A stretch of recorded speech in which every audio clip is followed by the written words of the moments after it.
So, welcome back to the biggest in MMA. Today, we're going to be breaking down giving our fight predictions for Mario Bautista versus Vinicius Oliveira. We're going to be talking about predictions and our overall agenda for the card. First fight on the card, we have a sink or swim matchup for both Mario Bautista and Vinicius Oliveira. One of them has to sink, one of them has to swim. So let's just get right into it. First off, they both have a similar build. They're both about 5'9", with about a 70-inch reach.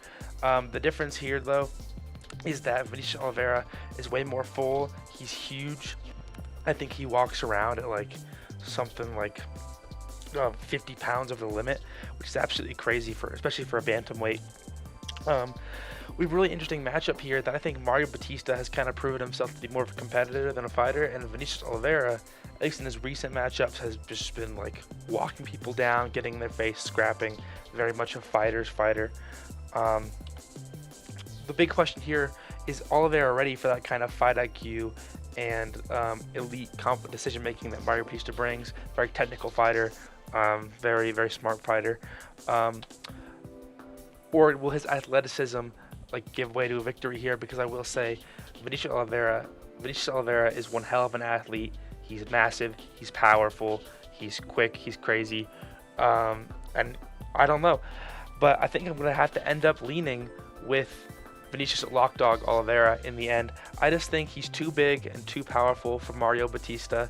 Even though they're relatively the same size, Vinicius Oliveira just looks so big in the cage, especially next to other bantamweights who aren't necessarily small. I think he has underrated technique. A lot of people talk about him like he's just some bum who goes out there swinging for the fences. People call him the bantamweight Yuri.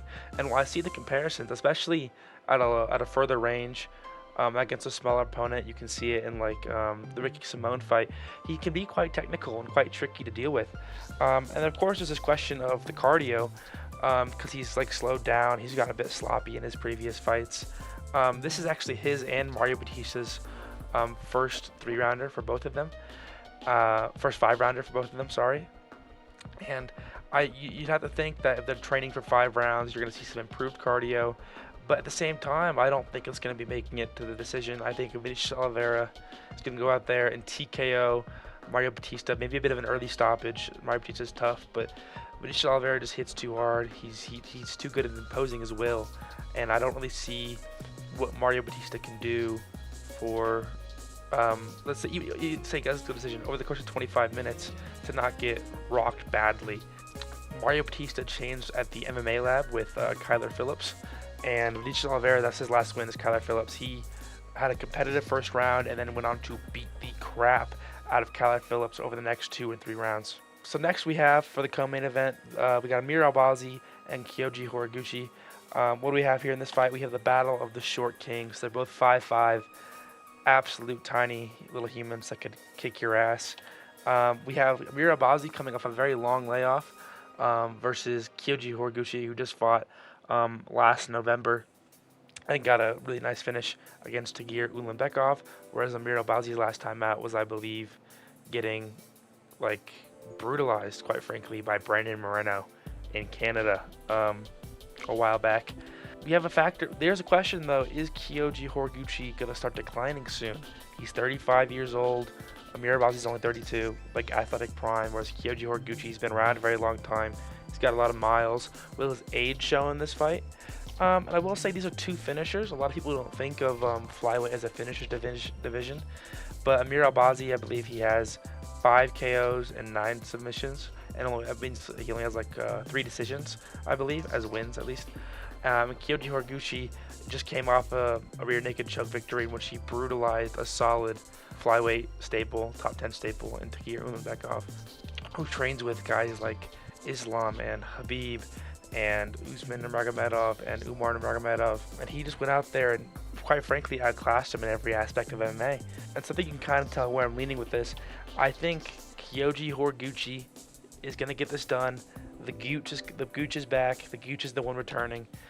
He's just an explosive ball of MMA. He's not that big, but he's very dense, very muscular, and he's very quick, very fast twitch, and he's very good at mixing the martial arts. I mean, this is a head kick from his finishing sequence in his last fight. He went head kick, hurt him, quickly took the back and sunk in a rear naked choke, and that was the end of the fight. He's very experienced. He has 35 wins and 5 losses.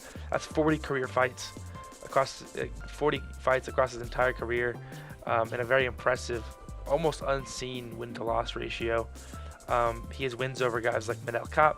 He's fought Demetrius Johnson, and I think he's coming back to the UFC with a lot of momentum. With the long win streak before this, and then topping it off with that really impressive win over Takagi Umagbekov.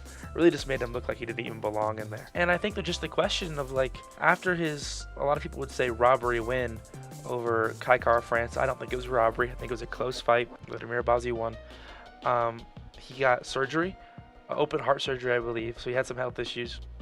And then he finally came back against Brandon Moreno after a years-long layoff, I believe.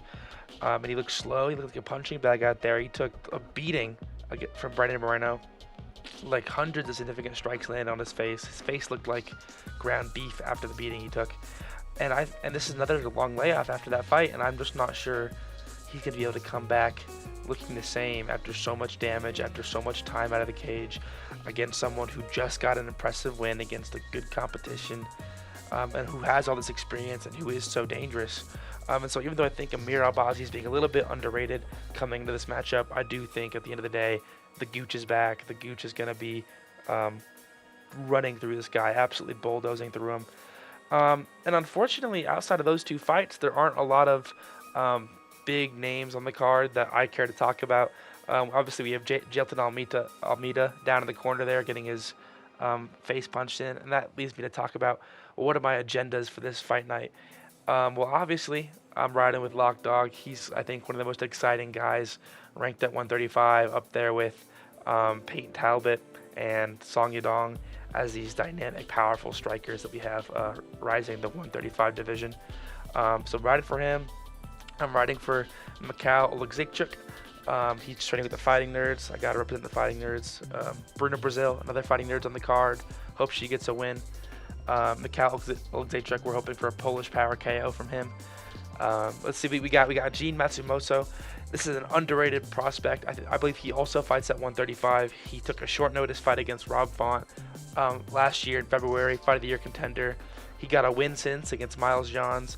He's got really slick, really mean Muay Thai striking. I think you got to keep a look at him. I don't really care for the heavyweight fight. I don't like Jailton. I don't like Rizvan Kuniev.